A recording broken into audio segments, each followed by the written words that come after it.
day, and welcome to the second episode in our Boardroom Forum Live series on workforce risk. My name is Taruna Naidu. I'm a partner in the PwC Business School, and today I'm joined by two of my colleagues, Kumar Tulsi, who's a partner in our risk and regulation practice, as well as Bernice Wessels, who's a partner in our people and organization practice.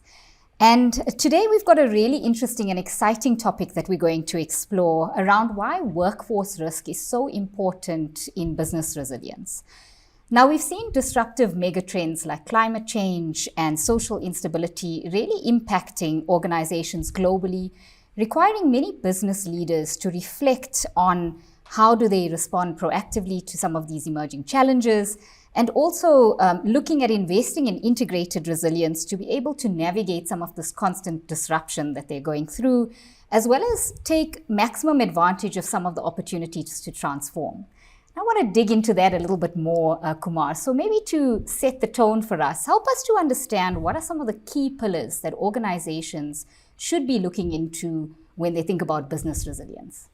Thanks very much, Taruna. And when we talk about business resilience, the terms are often used interchangeably when you talk about business resilience, organizational resilience, enterprise resilience.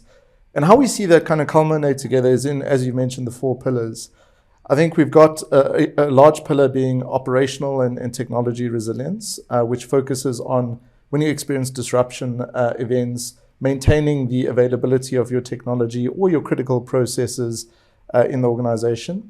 Data resilience, and again, when you experience that disruption, we've seen data events take place all the time. Have you been able to maintain the integrity of that data, the confidentiality, etc.? And financial resilience is a component that I think is quite mature for organizations, with the focuses that have been placed on shocks to either liquidity or assets. But then, as you've mentioned, I think more and more we're starting to see a lot of focus around workforce resilience and the ability of the workforce in any disruption event to remain available, but also productive as you go through that. Now, when these disruptions occur and for organizations to really be resilient as a business, we see decisions that need to be made touching on all four of those, or sometimes some of them.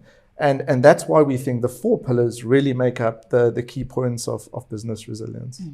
So that's a great overarching view, Kumar. I mean, I guess the area of workforce resilience in particular hasn't been topical or a focus area in the past when it comes to, determining your business resilience strategy. And, what's shifted? I think when we've experienced things like the COVID-19 pandemic and even in South Africa, things like the July riots and other big disruption events, the focus of the workforce in the organization being able to maintain its resilience really came to the fore. And when we think about the disruption events that occur, both indirectly and directly impacting a business, the ability of the workforce to remain resilient themselves is a key consideration. And more we've seen in society, attention being paid to things like mental health and well-being. And that's absolutely critical to ensure that your workforce is considered, especially when we think about long-term sustainability. And I think you raised so many topics that are really topical, and on the minds of business leaders today. But I guess for an organization, how do they actually achieve this business resilience? So specifically in relation to workforce resilience, do you have some guidance for leadership? Yeah, no, the way I'd see resilience or business resilience as a whole is often we've got capabilities in the organizations that focus and really hone in attentions on once events have already happened. So the big principles that we focus on when we talk about resilience is to anticipate and prepare for disruption events, to withstand them as they take place, and when they inevitably occur, to respond and recover from them, and then of course to sustain yourself through sometimes periods of extended disruption. And when we think about the workforce as a critical component of this, as we go through disruption events, whether it's lack of power, I mean, everyone experiences blackouts on a daily basis. Having the ability of the workforce to remain resilient to those things while still, for example, bringing in family commitments or personal commitments, and organizations being flexible enough to cater to how the workforce can really be productive as you go through it.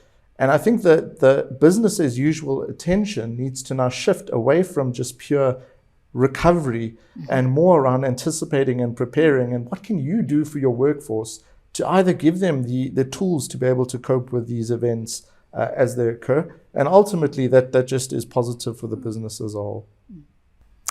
So perhaps I can bring you into the conversation, Bernice, to help us to understand around this concept I've heard a bit about, workforce resilience life cycle. Tell us a little bit more around this. Sure.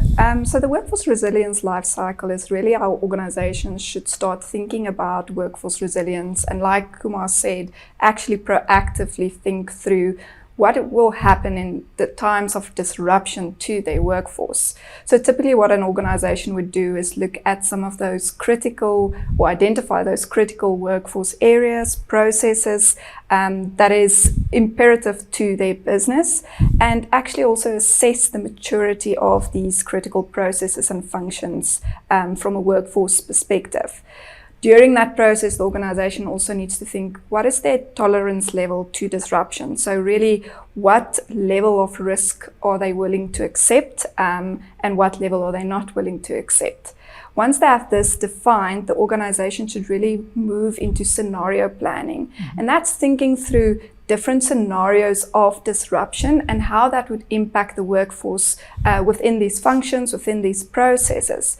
And that will allow them to actually proactively identify potential risk areas, how to mitigate that, and how to actually proactively implement mitigation for any areas that they might see as a concern where that workforce resilience is not at the level where it should be, or where they want it to be. I think lastly as well, within that workforce resilience life cycle, is what Kumar also mentioned, is that monitoring on a continuous basis of key metrics related to their resilience, to actually again be proactive and identify any developing risks that might occur. And I like that you touched on this concept of risk, right? So critical to an organization. So how do organizations practically go about determining or identifying these material risks that are going to be important to them? So like in the life cycle, the organization obviously needs to first prioritize those critical workforce areas or processes. And within that, they need to actually assess what is their maturity level and what is their risk level. And there's various ways that you can do that. So the one is to actually have a diagnostic with key stakeholders in the business to understand the areas of risks within these processes or functions. So that would include stakeholders like not just your HR, but your executive, your business leaders, line managers, and even your employees. What is their views on certain processes and functions and how it might break down? Secondly, I think, and for me quite close to my heart, is actually using data analytics. You can get so much information and insights out of that, especially in the workforce space, to actually understand what is happening in my workforce, what are the trends, and where are those key concerns that I actually need to be aware of. And then lastly, I would also say there will be areas that you actually need to deep dive into the actual problem, into the expected risk, to understand what is driving it, what do we need to do to mitigate it, or actually proactively intervene so that it doesn't become a risk. I love that reflection, Bernice, because it's such practical guidance that organizations can effectively follow. So Kumar, perhaps to just round us off on today's session, what from your perspective are those critical factors that need to form part of a successful business resilience program? I think that one of the number one principles or factors to have in place is to make sure that you've got senior executive buy-in or a sponsor that really focuses on resilience within the organization. We've seen concepts like Chief Resilience Officer being touted. It is important to get that person in place. It's also really important that, this journey, resilience is not a point in time thing. It's ongoing.